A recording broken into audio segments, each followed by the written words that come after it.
Okay so welcome back. अब यहाँ पर IAM के अंदर में यूज़र्स कैसे बनाते हैं वो देखते हैं हम लोग। ठीक है।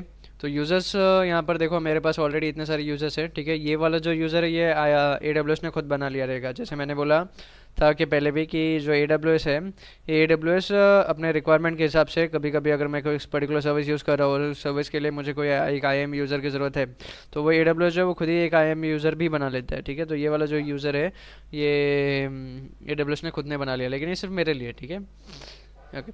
अब देखो यहाँ पर अलग अलग टाइप के यूज़र्स हैं।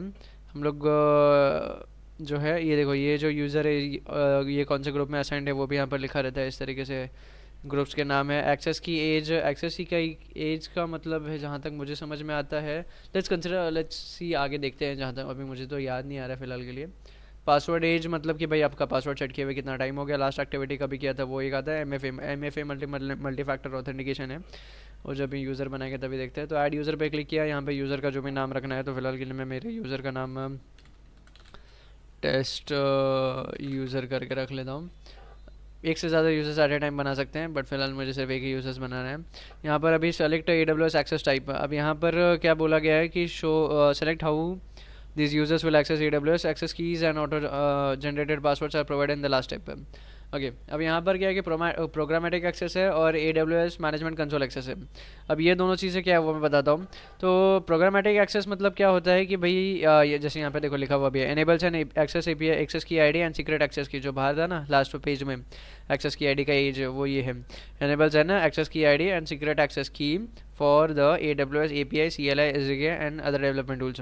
तो अभी AWS API क्या है, तो देखो कैसा होता है कि जो AWS है, AWS का हम जो यूज़ कर रहे हैं वो AWS का कंसोल यूज़ कर रहे हैं। ठीक है, लेकिन ये भी पॉसिबल है कि AWS के जो सर्विसेज है उनको कमांड लाइन इंटरफेस का यूज़ करके भी हम यूज़ कर सकते हैं। बेसिकली CLI का भी यूज़ करके हम उनके सर्विसेज को यूज़ कर सकते हैं। जैसे कि अभी मैं बताऊँ तो आप लोग ने कभी कुछ किया रहेगा, जैसे MKDIR करके रहता है, तो अगर आप कमांड लाइन से MKDIR टाइप कर रहे हो तो कमांड लाइन से भी एक फ़ोल्डर बना सकते हो। ठीक है, अदरवाइज आप विंडोज में जाकर राइट क्लिक करके न्यू फोल्डर पे क्लिक करके भी फोल्डर बना सकते हो। तो CLI से भी, या CLI का यूज़ करके, वैसी तरीके से CLI का भी यूज़ करके आप AWS के जो भी फीचर्स हैं या सर्विसेज हैं उनको यूज़ कर सकते हो। टू बी वेरी फ्रैंक, मैंने ये वाला स्टेप कभी इंप्लीमेंट नहीं किया या यूज़ नहीं किया है, बट मुझे पता है कि भाई ये चीज़ें इस तरीके से होती है। CLI का मतलब यही है। ठीक है, command line interface. AWS API, तो AWS के कुछ APIs भी है, उन APIs को भी आप कॉल कर सकते हो। ठीक है, उन APIs को भी कॉल कर सकते हो कुछ एक्टिविटीज़ परफॉर्म करने के लिए। ठीक है, जैसे कि एग्जांपल बताऊँ तो मैं ये जस्ट एक एग्जांपल है कि अगर मेरा कोई एक EC2 इंस्टेंस है, EC2 इंस्टेंस क्या होता है वो सब मैं आगे बताऊंगा। तो एक EC2 इंस्टेंस है, अगर मुझे उसको रीबूट करना है, तो रीबूट करने के लिए कोई एक AWS का API रहेगा। अगर उस API को मैं किसी कहीं से कॉल करता हूँ, जैसे कि अगर एग्जांपल मेरा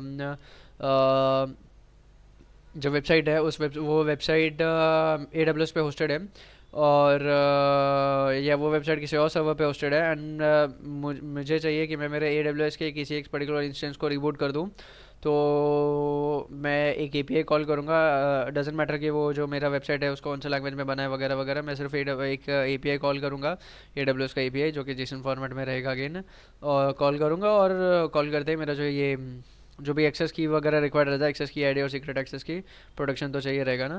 तो वो ये kind of user name password जैसे है या आईडी पासवर्ड जैसा है। तो आईडी पासवर्ड पास किया मैंने, API कॉल किया, तो मेरा जो है वो सर्वर रिबूट कर देगा। तो इस तरह ये AWS API है। CLI है SDK मतलब ज़्यादा डिटेल में तो नहीं पता है, लेकिन SDK भी रहता है AWS का, जिसका यूज़ करके भी हम लोग AWS का सर्विसेज को यूज़ कर सकते हैं। और अदर डेवलपमेंट टूल्स, ये अदर डेवलपमेंट टूल्स क्या है I don't know, to be very frank. तो प्रोग्रामेटिक एक्सेस मतलब क्या है कि अगर आपका जो ये यूज़र अपन बना रहे हैं, ये वाला जो यूज़र है, अगर इसको प्रोग्रामेटिक एक्सेस दे सकते हैं और ये वाला एक्सेस भी दे सकते हैं। ठीक है, ये दोनों चीज़ें दे सकते हैं। मैं कभी प्रोग्रामेटिक एक्सेस नहीं देता हूँ। ठीक है, तो प्रोग्रामेटिक एक्सेस का बेसिकली मतलब ये है कि जो ये यूज़र है, इस यूज़र का एक एक्सेस की आईडी बनेगा और एक सीक्रेट एक्सेस की भी मिलेगा अपने को आगे चल के। उन दोनों का यूज़ करके मैं इस यूज़र के नाम से AWS APIs को कॉल कर सकता हूँ, या AWS कमांड लाइन इंटरफेस के थ्रू AWS की चीज़ें एक्सेस कर सकता हूँ इस तरीके से। ये बेसिकली एडवांटेज है प्रोग्रामेटिक एक्सेस का, ये मतलब है बेसिकली।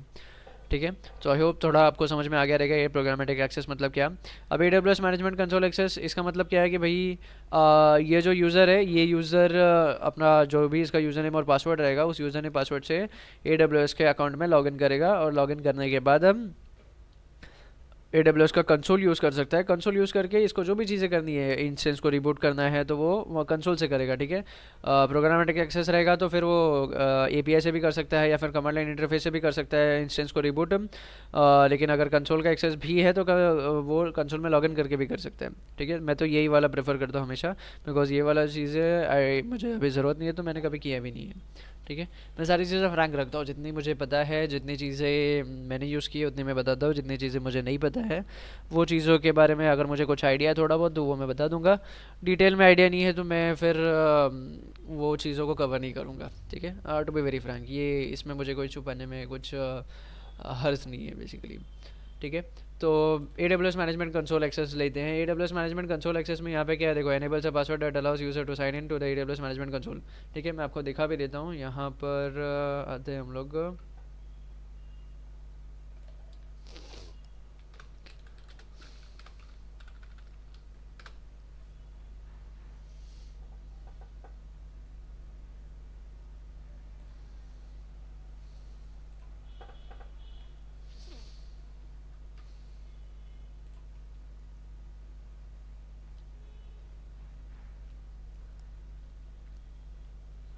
ये देखो, यहाँ पर दो चीज़ें पूछी जाती है कि भाई तुम रूट यूज़र हो या फिर IAM यूज़र हो। अगर रूट यूज़र हो तो अपना ईमेल एड्रेस डालो, ईमेल एड्रेस डालने के बाद पासवर्ड डालो और लॉगिन कर लो। ये मैंने फर्स्ट वीडियो में बताया था ही कैसे, अगर फर्स्ट या सेकंड वीडियो में बताया था। IAM यूज़र हो तो फिर आपको पहले अपना अकाउंट ID डालना पड़ता है। अकाउंट ID डालना जो कि 12 डिजिट्स का रहता है, या फिर एलियास डालना पड़ता है आपको।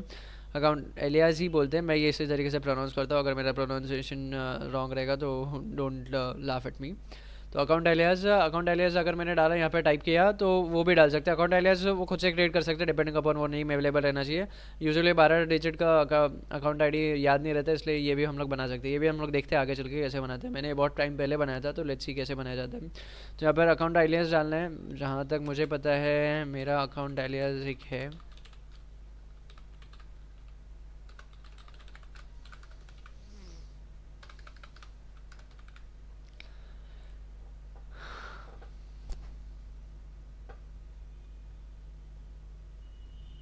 ठीक है। अकाउंट एलियास डाल दिया, फिर उसके बाद आपका IAM यूज़र का नेम। IAM यूज़र का नेम मतलब यही वाला नेम है, टेस्ट यूज़र। ये अभी तक मैंने यूज़र बनाया नहीं है, बट ये हम लोग यहाँ पे डाल सकते हैं। फिर उसके बाद पासवर्ड, जो भी उसका पासवर्ड रहेगा, पासवर्ड सेट किया रहेगा वो डालना है, लॉगिन करना है। लॉगिन करते ही वो वाला जो यूज़र है वो लॉगिन हो जाएगा और उसको कंसोल का एक्सेस मिल जाएगा। ठीक है। अब आगे बढ़ते हैं, यहाँ पर वापस से आ जाते हैं पीछे। तो यहाँ पर कंसोल पासवर्ड पीछे मतलब फर्स्ट विंडो में, अदरवाइज आगे बढ़ते और फर्स्ट पीछे आते हैं तो वो कॉन्ट्राडिक्टरी हो जाएगा। तो कंसोल पासवर्ड में आते हैं। यहाँ पर पासवर्ड या तो ऑटो जनरेट कर सकते हैं, फिर कस्टम पासवर्ड डाल सकते हैं। कस्टम पासवर्ड डालो, बेटर रहेगा। ठीक है। शो पासवर्ड करना है तो कर सकते हो। रिक्वायर्स पासवर्ड रीसेट यूजुअली ज़रूरत नहीं है, क्योंकि ये यूज़र जो है वो मैं मेरे लिए बना रहा हूँ, किसी और के लिए बनाता रहता, तो मैं रिक्वायर पासवर्ड रीसेट कर देता। इसका मतलब ये है कि जो यूज़र है, IAM यूज़र, वो अपना एक बार लॉगिन कर लेगा जो भी पासवर्ड हमने यहाँ पे डाला है उससे, लेकिन उसके बाद उसको पासवर्ड रीसेट करने के लिए बोला जाएगा। यहाँ पे देखो, यहाँ पे लिखा हुआ भी, users automatically get the IAM user change password policy to allow them to change their own password. ठीक है। To allow them to change their own password. ये देखो, जब हम लोग पॉलिसीज़ के बारे में डिस्कस कर रहे थे लास्ट वीडियो में, तब मैंने ये बताया था कि IAM user change password policy का मतलब ये है कि भाई वो अपना पासवर्ड का चेंज कर सकता है। ठीक है, लॉगिन करने के बाद।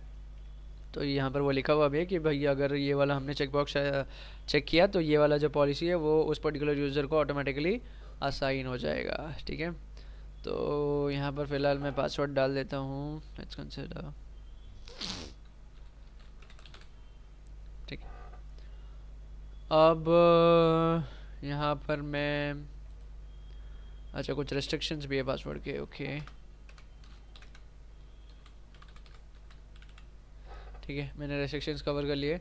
अब नेक्स्ट करते हैं आगे, परमिशंस। परमिशंस में अब यहाँ पे क्या है कि set permissions, add user to group. अगर मुझे इस पर्टिकुलर यूज़र को किसी ग्रुप में ऐड करना है, मैं वैसे कर सकता हूँ, ग्रुप को सेलेक्ट कर सकता हूँ और ऐड कर सकता हूँ। ठीक है। अगर वैसे ऐड कर लिया तो फिर जो भी इस ग्रुप को राइट है, देखो इस ग्रुप को जो पॉलिसी अटैच है वो एडमिनिस्ट्रेटर एक्सेस का है, तो इस यूज़र को भी ऑटोमेटिकली मिल जाएगा। ठीक है। यहाँ पे और क्या ऑप्शन है, if you change permission type the information you entered will be lost, are you sure? Yes, change type. ठीक है। Copy permission from existing user. अब मेरे पास जो एग्जिस्टिंग यूज़र्स है उनका किसी का अगर मैं परमिशन लेना चाहूँ तो ये देखो ये सारे परमिशन हैं उनके पास, अगर मैं ये लेना चाहूँ तो ये ले सकता हूँ।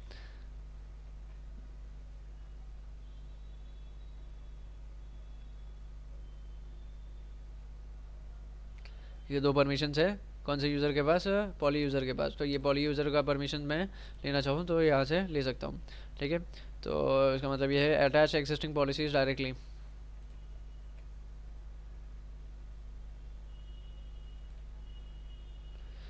अब ये वाला जो है अटैच एग्जिस्टिंग पॉलिसीज डायरेक्टली, यहाँ पर मेरे पास सारे पॉलिसीज़ को सेलेक्ट करने का ऑप्शन आ जाएगा। ये वही चीज़ है ग्रुप में जैसा था, ठीक है।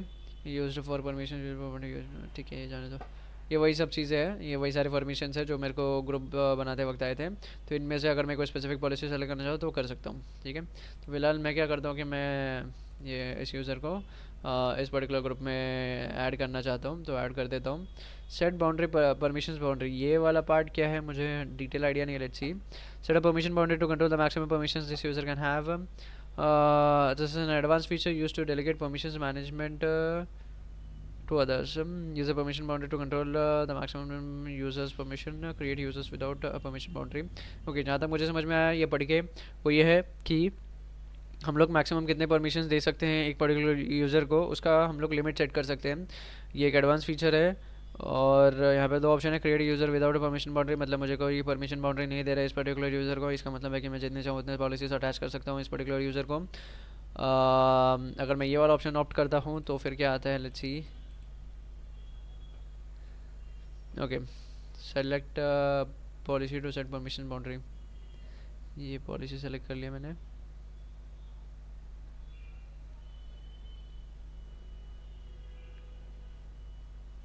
ठीक है, तो जहाँ तक मेरे को लग रहा है कि अब मैं सिर्फ यही पॉलिसी रख सकता हूँ। अगर मैं इसको किसी ग्रुप वगैरह में भी ऐड करूँगा तो भी फिर और पॉलिसीज नहीं हो पाएंगी, क्योंकि मैंने यहाँ पे परमिशन बाउंड्री सेलेक्ट कर लिया कि सिर्फ यही पॉलिसी उसको अटैच होना चाहिए। कोई ग्रुप में है और ग्रुप में अगर मैं कुछ और पॉलिसीज़ भी ऐड कर रहा हूँ तो भी इस यूज़र को वो पॉलिसी एप्लीकेबल नहीं रहेंगे। अगर मैंने उसमें और भी कुछ पॉलिसीज़ ऐड किए उस ग्रुप में, क्यों आइडियली तो क्या होता है कि ग्रुप में जो पॉलिसीज़ ऐड किए वो सारे पॉलिसीज़ यूज़र को ऑटोमेटिकली असाइन हो जाता है, बट इस यूज़र का नहीं होंगे क्योंकि यहाँ पे मैंने परमिशन बाउंड्री सेट की है। ऐसा कुछ मुझे लग रहा है, but I am not sure, ठीक है। तो ठीक है, इसको इग्नोर करते हैं, मुझे कोई परमिशन नहीं चाहिए भाई। मिनिमाइज़ भी कर दिया। नेक्स्ट क्या है, टैक्स। टैक्स वैक्स बना, टैक्स कुछ डालना है तो डाल सकते हैं। टैक्स का मतलब क्या है वो हम लोग इसको आगे नेक्स्ट वीडियो में कंटिन्यू करते हैं, बेटर रहेगा क्योंकि और दो स्टेप्स भी हैं। तो टैक्स का क्या है वो डिटेल्स हम लोग नेक्स्ट वीडियो में देखते हैं। टिल देन थैंक यू और keep watching and see you in the next video.